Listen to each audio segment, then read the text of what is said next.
ഒരു തോട്ട് എടുത്ത് വായിക്കണം. അങ്ങനെയാണ് എനിക്കിതിനകത്ത് ഭയങ്കര ഒരു ശക്തിയും ഭയങ്കര ചുമ്മാ എവിടെയെങ്കിലും ഒന്ന് ഒരു റാൻഡം എടുത്ത് വായിച്ചാലും നമ്മളങ്ങ് ജ്വലിക്കുകയാണ്, കത്തുകയാണ് നമ്മൾ. വൺ തോട്ട് നിങ്ങൾക്കൊക്കെ അറിയാവുന്നതാണ്. അപ്പോൾ പോപ്പിൻ്റെ കയ്യിൽ അങ്ങനത്തെ ഒരു പുസ്തകം കൊണ്ട് അദ്ദേഹം നടക്കണേ. പ്ലെയിനിലൊക്കെ ഇരിക്കുമ്പോൾ ഒന്ന് തുറന്നു നോക്കി വായിച്ച് പ്രാർത്ഥിക്കാൻ. കൊച്ചു തെരേസയുടെ ഒരു പ്രാർത്ഥനാ പുസ്തകം അല്ലെങ്കിൽ കൊച്ചു തെരേസയുടെ ഒരു പുസ്തകം. ഞാൻ ചില പിതാക്കന്മാരോട് ഇങ്ങനെ സംസാരിച്ചപ്പോൾ, ഇപ്പൊ റെമേജിയോസ് പിതാവ്,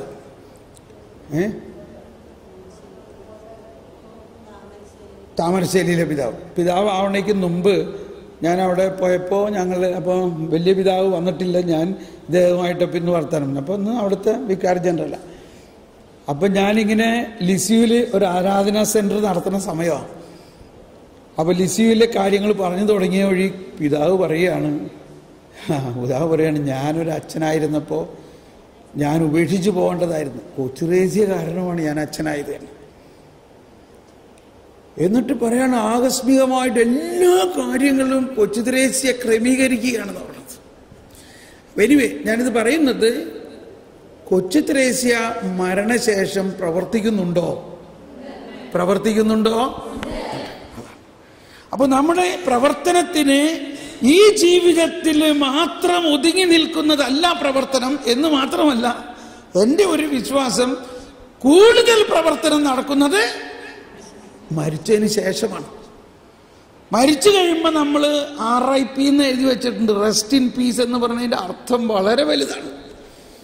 അപ്പോൾ അങ്ങനെ RIP എന്നും പറഞ്ഞാൽ അവിടെ കിടക്കാന്ന് വിചാരിക്കണ്ട. സ്വർഗത്തിൽ ചെന്നുകൊണ്ട് അവിടെ ഇങ്ങനെ കർത്താവിനെ ആരാധിച്ച് ഇങ്ങനെ ഇരിക്കാന്ന് വിചാരിക്കണ്ട. പോതിരപ്പണിയാണ്. പക്ഷെ ഒരു ഗുണമുള്ളത്, ഒരു ക്ഷീണമില്ല. കാരണം ശരീരമില്ലല്ലോ, ആത്മാവ് കൊണ്ട് മാത്രമേ പണി. ശരീരമില്ല, അതുകൊണ്ട് ഭാരമില്ല. മാത്രമല്ല ഏത് സമയത്തും എവിടെയും എത്ര പ്രാവശ്യം വേണമെങ്കിലും പോകാം. അതായത് ഒരു സമയത്ത് ഇപ്പൊ ഞാൻ കൊല്ലത്ത് നിന്നാണ് സംസാരിക്കണമെങ്കിൽ ഞാൻ മരിച്ച ശേഷം കൊല്ലത്തും കൊയിലാണ്ടിയിലും ഒപ്പം പ്രസംഗിക്കും. ഇന്ത്യയിലും വിയന്നയിലും ന്യൂയോർക്കിലും ഫ്രാങ്ക്ഫർട്ടിലും ലണ്ടനിലും എനിക്ക് ഒപ്പം പ്രസംഗിക്കാം മരിച്ചു കഴിഞ്ഞാൽ. എന്തു പറയണം? അങ്ങ് വേഗം ആയാലും വേഗം പോകാം അങ്ങോട്ട്. റെഡി? അപ്പൊ ഇതാണ് നമുക്കുണ്ടാകേണ്ട ആഗ്രഹം. കർത്താവേ, എനിക്ക് നിനക്ക് വേണ്ടി I want to run. Run എന്നുള്ള വാക്ക് ഓർക്കണില്ലേ? Run, I want to run. ആ മാൻസ്ക്രിപ്റ്റിന്റെ അവസാനത്തെ ചാപ്റ്ററിലെ കണ്ട I want to run for him. അപ്പൊ എല്ലാ രാജ്യത്തിലേക്കും സുവിശേഷം പ്രഘോഷിക്കാൻ ഒരേ സമയത്ത് സാധിക്കുന്ന ഒരവസ്ഥയാണ് മരണശേഷം. അതിനുള്ള ജ്ഞാനം ഇവിടെ വെച്ച് നമ്മുടെ ആത്മാവിൽ ഉണ്ടാകണം. അപ്പൊ ഈ ജ്ഞാനം എന്ന് പറയുന്ന ഒരു സാധനം മാത്രമേ നമ്മുടെ ആത്മാവിൽ നമുക്ക് അങ്ങോട്ട് കൊണ്ടുപോകാൻ പറ്റുള്ളൂ. അതുകൊണ്ടാണ് നിങ്ങളുടെ വ്രതത്തിന്റെ ഒരു ദാരിദ്ര്യ വ്രതം വെറുതെ ആവശ്യമില്ലാത്ത കിട്ടിയിട്ട് കാര്യമില്ല. ഒന്നും കൊണ്ടുപോകാൻ പറ്റില്ല. എന്തു കൊണ്ടുപോകാം? നിങ്ങളുടെ ദാരിദ്ര്യം കൊണ്ടുപോകാം. എന്ന് പറഞ്ഞാൽ എന്താ? നിങ്ങളുടെ ആത്മാവിൽ ദാരിദ്ര്യമുണ്ടെങ്കിലേ കർത്താവ് ശോമിശിയാക്കി അവിടെ ഇരിക്കാൻ പറ്റുള്ളൂ. നിങ്ങളുടെ ആത്മാവിൽ ദാരിദ്ര്യമുണ്ടെങ്കിലേ ദൈവത്തിന്റെ ജ്ഞാനത്തിന് അവിടെ കുടികൊള്ളാൻ പറ്റുള്ളൂ. അവിടെ കുറെ സ്വർണവും സമ്പത്തും ഭൂമിയും എല്ലാം ഉണ്ടെങ്കിൽ ദൈവികമായിട്ടുള്ള ഒന്നിനെ പ്രവേശിക്കാൻ പറ്റില്ല. മഹാനായ അലക്സാണ്ടർ ചക്രവർത്തി രാജ്യങ്ങളെല്ലാം പിടിച്ചടക്കി എന്തോ ഒരു ലോകത്തിലെ വലിയ ചക്രവർത്തിയായി. മരിക്കണതിന് മുമ്പ് പറഞ്ഞു, എന്താ പറഞ്ഞേ? എൻ്റെ 2 കൈകളും പുറത്തിട്ടിട്ട് ശവപ്പെട്ടി അടച്ചേക്കണേ, കാരണം ലോകം മുഴുവനും കാണട്ടെ. ഈ ചക്രവർത്തി പിടിച്ചടക്കിയതൊന്നും ഇവിടുന്ന് കൊണ്ടുപോകുന്നില്ല. അപ്പൊ അതുകൊണ്ട് നമുക്ക് സന്തോഷിക്കാം. നമ്മുടെ പൊസിഷൻ നല്ലൊരു പൊസിഷനാണ്. ആരുടെ? കന്യാസ്ത്രീമാരുടെ. വീട്ടുകാരുടെ കാര്യം വേറെ, അത് അവർ നോക്കിക്കോളും, രക്ഷിക്കുന്നത് വേണ്ടി. നമ്മുടെ പൊസിഷൻ നല്ല പൊസിഷനാണ്. പക്ഷെ ഇനി ഒന്ന് ചിന്തിക്കേണ്ടത്, ജ്ഞാനം നമ്മൾക്ക് കൂടുതൽ ലഭിച്ചാൽ മാത്രമേ സ്വർഗത്തിൽ ചെന്ന് വചനം പ്രഘോഷിക്കാൻ പറ്റുള്ളൂ.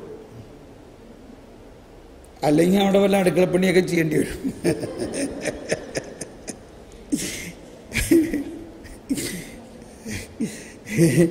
അപ്പോൾ ജ്ഞാനം അക്ഷയനിധിയാണ്. ജ്ഞാനം എന്താണ്? അക്ഷയനിധി. ഇപ്പോൾ ജ്ഞാനത്തിന് തേടാൻ കൂടുതൽ ആകാംക്ഷ തോന്നുന്നുണ്ടോ? അതെ, അക്ഷയനിധിയാണ്. ഇതൊന്നും മാത്രമേ ക്ഷയിക്കാതെ ഉള്ളൂ. ഇതൊന്നും മാത്രത്തിനെ ആത്മാവിൽ പ്രവേശിക്കാൻ പറ്റുള്ളൂ. ഓൾ റൈറ്റ്, അപ്പോൾ നമ്മൾ റെഡി ആയിരിക്കുന്നു. ഇനി നമ്മുടെ ഈ ഉത്ഭവ അവസ്ഥ പാപം മൂലം മലിനമായെങ്കിലും ആ ഉത്ഭവ അവസ്ഥ പൂർണ്ണമായി നഷ്ടപ്പെടുന്നില്ല എന്നുള്ളതാണ്. അതവിടെ എഴുതിയിരിക്കുന്നത്. അപ്പോൾ ഉത്ഭവ പാപത്തെക്കുറിച്ച് നമ്മൾ പഠിക്കുന്നതോടൊപ്പം തന്നെ ഉത്ഭവ വിശുദ്ധിയെക്കുറിച്ച് പഠിക്കുമ്പോഴാണ്, അപ്പോൾ ഈ പറഞ്ഞതെല്ലാം നമ്മുടെ ഉത്ഭവ വിശുദ്ധിയുടെ ആത്മീയ കാര്യമാണ്. നമ്മളെ ദൈവം സൃഷ്ടിച്ചത് ദൈവത്തിൻ്റെ ഛായയിലും, അതായത് ദൈവത്തിൻ്റെ വ്യക്തിത്വത്തിലും ദൈവത്തിൻ്റെ സാദൃശ്യത്തിലും. നമ്മൾ ദൈവത്തെ പോലെ തന്നെയാണ്, എന്നാൽ ദൈവമല്ല. ദൈവം സൃഷ്ടാവാണ്, നമ്മൾ സൃഷ്ടിയാണെങ്കിലും ദൈവം നമുക്ക് നമ്മുടെ ഇപ്പൊ അതിന്റെ മീനിങ് ശരിക്കും വരുന്നില്ലേ? നമുക്ക് നമ്മുടെ എന്ന് പറയാനായിട്ടൊരാൾ വേണം. അതിനാണ് മനുഷ്യർ. അവര് നമുക്ക് നമ്മുടെ ഛായയിലും സാദൃശ്യത്തിലും. അപ്പൊ നമുക്ക് നമ്മളെപ്പോലെയുള്ള വ്യക്തി ആയതുകൊണ്ട് നമുക്ക് അവരുമായിട്ടൊരു വ്യക്തിബന്ധം. ഈ വ്യക്തിബന്ധമാണ് ഈ ഇൻറ്റിമസി, ഈ പ്രാർത്ഥനാ ജീവിതം, ഈ ആത്മീയ ജീവിതം, ഈ ലയനം, ഈ ഒന്നാകലെല്ലാം. അപ്പൊ ഇത് മനസ്സിലാക്കി കഴിയുകയാണെങ്കിൽ പ്രാർത്ഥിക്കാനും ഈശോന്റെ അടുത്ത് പോയി ഇരിക്കുക എന്ന് പറഞ്ഞാൽ എന്താ? വ്യക്തിബന്ധം. ഇപ്പൊ ഞാൻ ഈ ധ്യാനമെല്ലാം കഴിഞ്ഞ് സാധാരണ എൻ്റെ ഭാര്യയും ധ്യാനത്തിനൊക്കെ സഹായിക്കാൻ വരാറുള്ളതാണ്. ഇപ്പൊ മക്കളൊക്കെ വീട്ടിലുള്ളത് കൊണ്ടാണ്. അപ്പോൾ ഭാര്യയുടെ അടുത്ത് ചെല്ലുമ്പോൾ നിങ്ങളൊന്ന് എൻ്റെ അടുത്തൊന്ന് ഇരിക്കാൻ സമയമുണ്ടാന്ന് ചോദിക്കും. എനിക്കൊന്ന് കാണാനൊന്ന് ഇരിക്കാൻ സമയമുണ്ടാന്ന് ചിലപ്പോൾ ചോദിക്കും. ഞാൻ ചോദിച്ചു എനിക്ക് എന്ത് വേണം? ഒന്നും വേണ്ട, ഒന്ന് എൻ്റെ അടുത്ത് വന്നൊന്ന് ഇരിക്കി. ഇതാണ് റിലേഷൻഷിപ്പിൻ്റെ ഒരു മനോഹാരിത. ഭാര്യയും ഭർത്താവിൻ്റെയും ബന്ധത്തിൽ അവർക്ക് ഏറ്റവും ആഗ്രഹം ഒന്ന് പരസ്പരം കാണാനും ഒന്നിരിക്കാനുമാണ്. എന്ന് പറഞ്ഞാൽ മറ്റുള്ള ജോലിയിൽ നിന്നെല്ലാം വിട്ട് എനിക്ക് വേണ്ടി കുറച്ച് സമയം ഒന്ന് ഇരിക്കേ. പക്ഷെ ഞങ്ങൾക്കത് പറ്റണില്ല അധികം. ഉണ്ടോ, ഞാനൊരു വശത്ത് നടക്കണം. അപ്പം ഇത് ധ്യാനം കഴിഞ്ഞ് ചെന്നാൽ ഇപ്പം ഇന്ന് ഞാൻ ഫോൺ ചെയ്ത് എപ്പോൾ വരും ഇന്ന് സമയം, അത് കഴിഞ്ഞ് ഒരു ദിവസം ഇവിടെ തന്നെ ഇരിക്കണേ, വേറെ എങ്ങും പോകാണ്ട്. മനസ്സിലാവുന്നുണ്ടോ? അപ്പം ഇതാണ് ദൈവം പറയണത്, നിങ്ങൾ കുറച്ച് നേരം 1 മണിക്കൂറെങ്കിലും എൻ്റെ അടുത്തൊന്ന് ഇരിക്കി. ഇത് വലിയൊരു ആശയമാണ് കേട്ടോ. ഈശോയ്ക്ക് ആഗ്രഹം, കാരണം ഈശോ അതിനു വേണ്ടിയാണ് നമ്മൾ സൃഷ്ടിച്ചിരിക്കുന്നത്. നമുക്ക് നമ്മുടേതായിട്ട്, നമുക്ക് നമ്മുടെ ആ ആശയത്തിലാണ് നമ്മുടെ പ്രാർത്ഥനയെല്ലാം നീങ്ങണത്. അപ്പോഴോ പ്രാർത്ഥന ഒരു വ്യക്തിബന്ധമായിട്ട് മാറി, വളരെ മനോഹരമായൊരു വ്യക്തിബന്ധം. ഇതൊക്കെ ഞാൻ എൻ്റെ അനുഭവത്തിൽ നിന്ന് പറയുകയാണ് കേട്ടോ. ഞാനൊരിക്കൽ ഒരു കർമ്മലിത്ത ആശ്രമത്തിൽ ചെന്നപ്പോൾ അവിടെ അച്ഛന്മാരൊക്കെ കുറേ പേരുണ്ട്. അപ്പോൾ അവിടെ ചെന്നപ്പോഴാണ് മനസ്സിലായത് എനിക്ക് താമസിക്കാൻ ധ്യാനിക്കുന്ന കൺവെൻഷൻ നടക്കുന്ന ആൾക്കാരെ ഒരുക്കിയിരിക്കുന്നത് കർമ്മലിത്ത അച്ഛന്മാരുടെ ആശ്രമത്തിലാണ്. ഞാനത് കേട്ടിട്ട് ഭയങ്കര സന്തോഷമായി. അവർ പരിചയപ്പെട്ടപ്പോൾ എനിക്ക് ഭയങ്കര സന്തോഷമാണ്. ഞാനിങ്ങനെ ജോൺ ഓഫ് ദ ക്രോസിൻ്റെ കാര്യങ്ങൾ ഇതൊക്കെ പുറപ്പെടുകയെന്നങ്ങ് പറയാൻ തുടങ്ങി. അപ്പോൾ അവരാകെ അന്തം വിട്ടിരിക്കുകയാണ്. അപ്പോൾ അവർ പറയാണ്, ഞങ്ങൾ വിചാരിച്ച് ഈ സ്പിരിച്വാലിറ്റിയുടെ കാലഘട്ടം കഴിഞ്ഞു, ഇതുകൊണ്ട് വലിയ മെച്ചമൊന്നുമില്ല എന്ന് വിചാരിച്ച് ഞങ്ങളൊക്കെ ഇതിനകത്തുനിന്ന് പതുക്കെ പിൻവലിഞ്ഞുകൊണ്ടിരിക്കുകയാണ്. ഞാൻ പറഞ്ഞു, അയ്യോ, ഞാനൊരു സാധാരണക്കാരൻ, ഒരു പാപിയുമായ മനുഷ്യൻ, എനിക്ക് ഈ ജോൺ ഓഫ് ദ ക്രോസും അമ്മ ത്രേസ്യയും കൊച്ചു ത്രേസ്യയും ഇല്ലായിരുന്നെങ്കിലത്തെ അവസ്ഥ എന്തായിരുന്നു? അതുകൊണ്ട് ഇത് ഇന്നത്തെ കാലഘട്ടത്തിന് ഏറ്റവും ആവശ്യമുള്ള സ്പിരിച്വാലിറ്റിയാണ്. ഒരിക്കൽ അച്ഛന്മാരുടെ ധ്യാനം നടത്തുമ്പോൾ ഒരച്ഛൻ കൗൺസിലിങ്ങിന് വന്നു. ഞാൻ പറഞ്ഞു ഇന്ന സമയത്ത് വന്നാൽ മതി എന്ന് പറഞ്ഞു. അച്ഛൻ വന്നപ്പോൾ ഞാൻ ഒരു പുസ്തകം വായിച്ചുകൊണ്ടിരിക്കുകയായിരുന്നു. ആ പുസ്തകം കണ്ടപ്പോൾ അച്ഛൻ പറഞ്ഞു, ഓ ബ്രദർ ഇതൊക്കെ വായിക്കുന്നുണ്ടോ? ഞാൻ പറഞ്ഞു, എൻ്റെ ദൈവമേ, ഇതെൻ്റെ കൂടെ ഒരു അക്കമ്പാനിയൻ ബുക്കാണ്, അത് കർമ്മല പലകേറ്റമാണ്. ഞാൻ ഇടയ്ക്കിടയ്ക്ക് വായിക്കും, മാത്രമല്ല എല്ലാ ദിവസവും ചിലപ്പോൾ അതിനകത്തുനിന്നൊരു ഭാഗം വായിക്കും. അച്ഛനങ്ങ് അത്ഭുതം തോന്നി. അച്ഛൻ പറഞ്ഞു, ഞാനൊരു OCD അച്ഛനാണ്. പക്ഷേ ഞാനിപ്പോഴും ഇത് മുഴുവനും അങ്ങ് വായിച്ചിട്ടില്ല. ഞാൻ പറഞ്ഞ് അച്ഛൻ്റെ സകല പ്രശ്നവും മാറും, ഇതൊന്ന് വായിച്ചാൽ മതി. കൗൺസിലിംഗ് കഴിഞ്ഞ് അദ്ദേഹം പോയി. ശരിയാണ് ബ്രദറെ, ഞാനത് ചെയ്തിട്ട് വീണ്ടും വരാമെന്ന് പറഞ്ഞു. അത് കഴിഞ്ഞ് 2 വർഷം കഴിഞ്ഞപ്പോൾ എനിക്ക് വേറൊരു all the works of John of the ക്രോസിൻ്റെ എല്ലാ വർഷവും കൂടിയുള്ളൊരു പുസ്തകം സമ്മാനമായിട്ട് കൊണ്ടുവന്ന് തന്നിട്ട് പറഞ്ഞു, അന്ന് ബ്രദർ പറഞ്ഞ മാതിരി ഞാൻ ചെയ്തു. Now I know everything. അപ്പം നമ്മുടെ ആ സ്പിരിച്വാലിറ്റിയുടെ മൂലം അതിൻ്റെ ആ യഥാർത്ഥ അനുഭവത്തിലേക്ക് നമ്മളങ്ങ് കയറുമ്പോൾ നമ്മുടെ വിളിയും നമ്മുടെ ആത്മീയതയും എല്ലാം ഭംഗിയാവും. നമ്മൾ വിളിച്ചിരിക്കുന്നത് ഇതിലേക്കാണ്.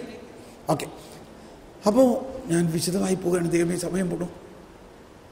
ഓക്കെ, ഇനി നമ്മൾക്ക് ചിന്തിക്കാനുള്ളത് ഉത്ഭവ വിശുദ്ധിയുടെ ഒരു ഭാഗം നമ്മൾ മനസ്സിലാക്കി.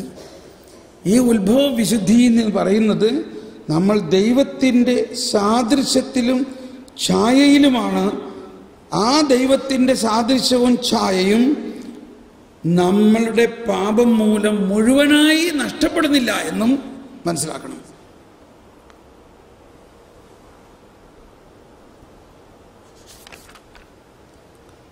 അതെവിടെ എഴുതിയിരിക്കുന്നത്?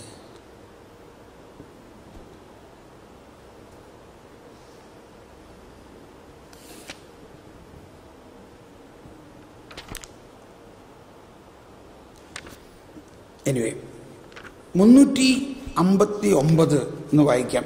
അതിൽ പറഞ്ഞിരിക്കുന്നത് ഭയങ്കര മനോഹരമായൊരു കാര്യമാണ്. മനുഷ്യവംശം 359 നോട്ട് ചെയ്തോട്ടോ. ഇതൊരു കാവ്യം പോലെയാണ്.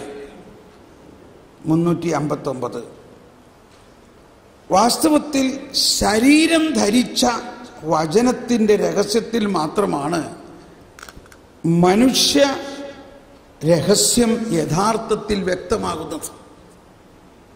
224 അത് സഭയുടെ പ്രബോധനത്തിൽ നിന്നുള്ളതാണ്.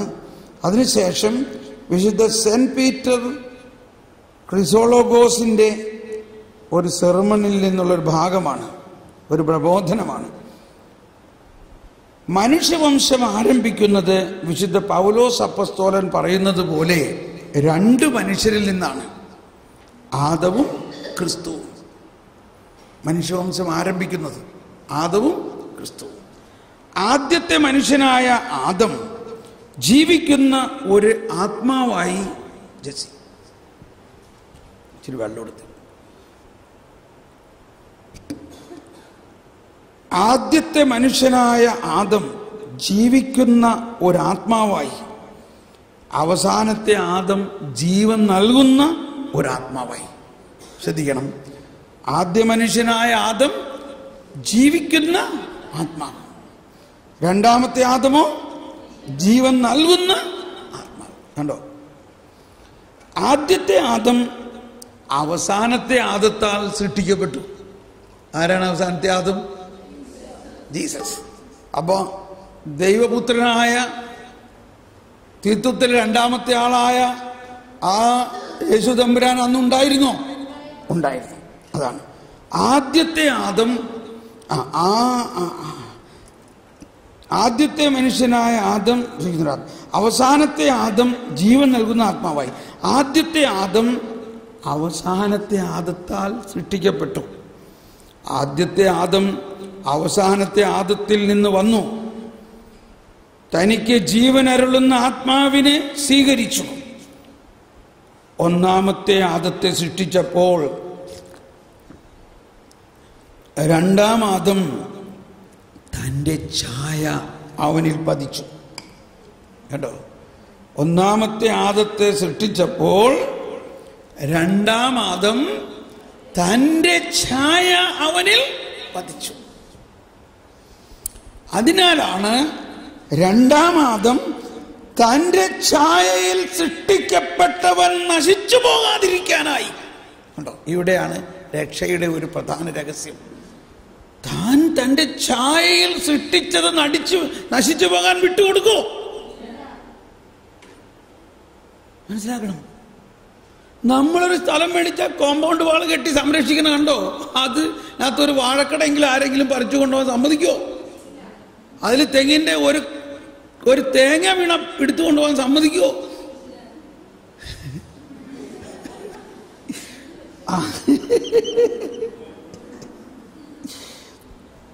മഠത്തിന് സ്ഥലം മേടിച്ചാൽ വലിയ മതിൽ കെട്ടും, ഇല്ലേ?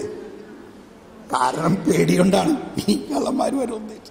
പക്ഷെ അയൽവക്കക്കാർക്ക് മനസ്സിലായി അയൽക്കാരനോടുള്ള സ്നേഹം എത്രത്തോളം ഉണ്ട്.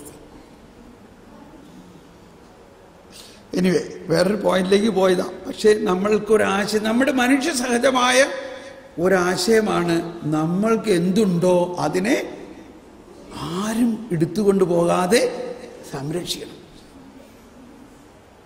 മതിൽ കെട്ടണം, വേലി കെട്ടണം, വിട്ടുകൊടുക്കരുത്, ആർക്കും കൊടുക്കരുത്. ഈ ആശയം ദൈവത്തിനുണ്ട്.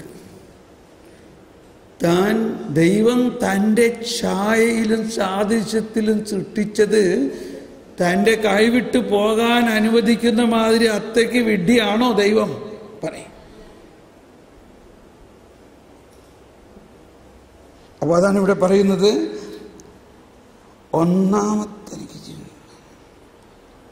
രണ്ടാം ആദം തൻ്റെ ഛായയിൽ സൃഷ്ടിക്കപ്പെട്ടവൻ നശിച്ചു പോകാതിരിക്കാനായി അവന്റെ ധർമ്മവും അഭിധാനവും ഏറ്റെടുത്തത്. ആദ്യത്തെ ആദത്തിന് ഒരാരംഭമുണ്ടായിരുന്നു. അവസാനമില്ലാത്തവനാണ് അവസാനത്തെ ആദം. അവനാണ് യഥാർത്ഥത്തിൽ ഒന്നാമൻ. അവിടുന്ന് തന്നെ പറയുന്നത് പോലെ ആദ്യത്തെയും അവസാനത്തെയും ഞാനാവുന്നു. I am the beginning and the end. ആദിയും അന്തവും ഞാനാവുന്നതാണ് പറഞ്ഞത്. അന്തം എന്ന് പറഞ്ഞാൽ എന്താ? അവസാനമില്ലാത്തവൻ, അന്ത്യമില്ല. പിന്നെ എവിടെ ഈ അവസാനം, എവിടെ ഈ ലോകാവസാനം എന്നൊക്കെ പറയണതിൻ്റെ അർത്ഥം? അതാണ് മനസ്സിലാക്കേണ്ടത്. എന്താണ് ലോകാവസാനം എന്ന് പറയുന്നതിൻ്റെ അർത്ഥം? ബൈബിളിൽ പറഞ്ഞിരിക്കുന്ന പല വാക്കുകളും പ്രതീകാത്മകമായിട്ടാണ്. ആകാശം ഇടിഞ്ഞു വീഴും, ഭൂമി രക്തവർണ്ണമാകും. ഇതിനെയെല്ലാം പ്രതീകമാണത്. അതിൻ്റെ അപ്പോക്കാലിപ്റ്റിക് ലാംഗ്വേജ് എന്ന് പറയും. വെളിപാടിൻ്റെ ദർശനങ്ങൾ അടങ്ങുന്ന ഭാഷയാണ്. അതങ്ങനെ തന്നെ സംഭവിക്കും എന്ന് അക്ഷരാർത്ഥത്തിൽ വിശ്വസിക്കുന്നവർ എന്ത് ചെയ്യാൻ പറ്റും? എല്ലാം തകരും, എല്ലാം നശിക്കും. ഇതിനെല്ലാത്തിൻ്റെയും ആന്തരികമായ അർത്ഥം മനസ്സിലാക്കണം. ദൈവം സൃഷ്ടിച്ചതെല്ലാം നശിക്കാൻ വേണ്ടിയല്ല സൃഷ്ടിച്ചത്. എന്നാൽ പിന്നെ സൃഷ്ടിക്കേണ്ട ആവശ്യമുണ്ടായിരുന്നു? ദൈവം സൃഷ്ടിച്ചത് മുഴുവനും നശിക്കാൻ വേണ്ടിയാണെങ്കിൽ പിന്നെ സൃഷ്ടിക്കേണ്ട ആവശ്യമുണ്ടായിരുന്നോ? ഈ ദൈവം സൃഷ്ടിച്ചത് മുഴുവനും നശിപ്പിക്കുന്ന എന്തിനേയും ദൈവത്തിൻ്റെ സൃഷ്ടിയാണത്. എന്താണ് മനുഷ്യനെയോ അല്ലെങ്കിൽ ലോകത്തെയോ നശിപ്പിക്കാൻ പോകുന്നത്? പിശാചായിരിക്കാം, ഇല്ലേ? പിശാച് ആരാ? ദൈവത്തെക്കാൾ വലുതാണോ? പിശാച് ദൈവത്തിൻ്റെ ഒരു സൃഷ്ടിയാണ്. ദൈവത്തിൻ്റെ സൃഷ്ടി എന്നുള്ള നിലയ്ക്ക് പിശാചിന് പരിമിതമായ ഒരു ശക്തിയേ ഉള്ളൂ. എന്നാൽ ദൈവത്തിന് സർവാധിപത്യമാണുള്ളത്, സർവാധിപ ശക്തിയുമാണുള്ളത്. ഈ പോയിന്റുകൾ മനസ്സിലാക്കുക. അപ്പോൾ ഇനി ഉത്ഭവപാപത്തിനെ കുറിച്ച് നമ്മൾ അല്പം പഠിക്കാൻ പോവുകയാണ്.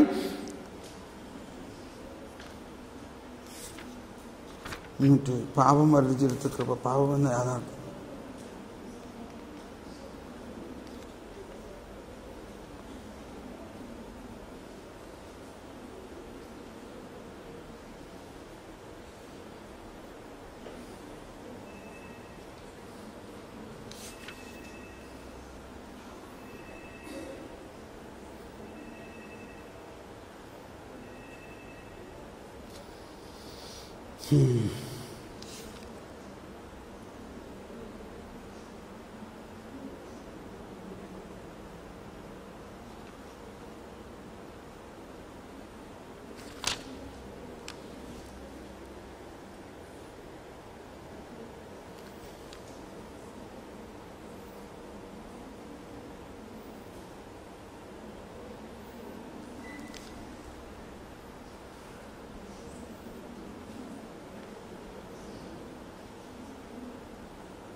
ഓക്കെ, ഇത് ഒരുപാട് എന്താണ്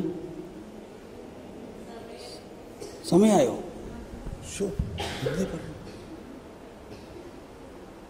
ഓഹോ, അപ്പോൾ ഇനി എന്ത് ചെയ്യാം? നമുക്ക് ഭക്ഷണം കഴിഞ്ഞിട്ടൊരു ക്ലാസ് ആയാലോ? കാരണം ഇത് പറഞ്ഞാലേ നാളെ കുമ്പസാരിക്കാനായിട്ട് എടുക്കാൻ പറ്റുള്ളൂ. നമുക്ക് ഇത്തിരി ഓവർ ടൈം എടുക്കുന്നേ. ഭക്ഷണം കഴിഞ്ഞിട്ട് വേഗം വരൂ. നമുക്കൊന്ന് സ്തുതിച്ച് പ്രാർത്ഥിക്കാം. കർത്താവേ നന്ദി, യേശുവേ സ്തോത്രം, യേശുവേ നന്ദി, പരിശുദ്ധാത്മാവേ നന്ദി. ഞാൻ വളരെ പ്രധാനമായൊരു കാര്യം പറയാനുണ്ട്. കർത്താവെ അതിനുവേണ്ടി ഒരുക്കിക്കൊണ്ടിരിക്കുന്നത് നന്ദി പറയുന്നു. നിങ്ങളിപ്പം മൗനമായിരിക്കുമല്ലോ. പൂർണ്ണ മൗനതയിൽ ഈ കേട്ട കാര്യങ്ങളെ അതുകൂടാതെ കേൾക്കാൻ പോകുന്നതിന് വേണ്ടിയുള്ള ഒരുക്കത്തിൽ ജ്ഞാനത്തിന് വേണ്ടി പ്രാർത്ഥിച്ചുകൊണ്ട് അതൊരു അക്ഷയനിധിയാണെന്നും നമ്മുടെ ആത്മാവിലേക്ക് ദൈവം നൽകുന്ന ഏറ്റവും വലിയ സമ്മാനമാണെന്നും നമ്മളെ ദൈവം സൃഷ്ടിച്ചിരിക്കുന്ന ഈ രഹസ്യവും ചിന്തിച്ചുകൊണ്ട് നമുക്ക് പൂർണ്ണ നിശബ്ദതയിലായിരിക്കാം. എന്നിട്ട് 8:30 നമ്മൾ അടുത്ത ക്ലാസ്സിലേക്ക് പ്രവേശിക്കാം. കുറച്ച് സമയം. Okay, thank you. നമുക്ക് ഭക്ഷണം കഴിക്കാൻ പോകാം.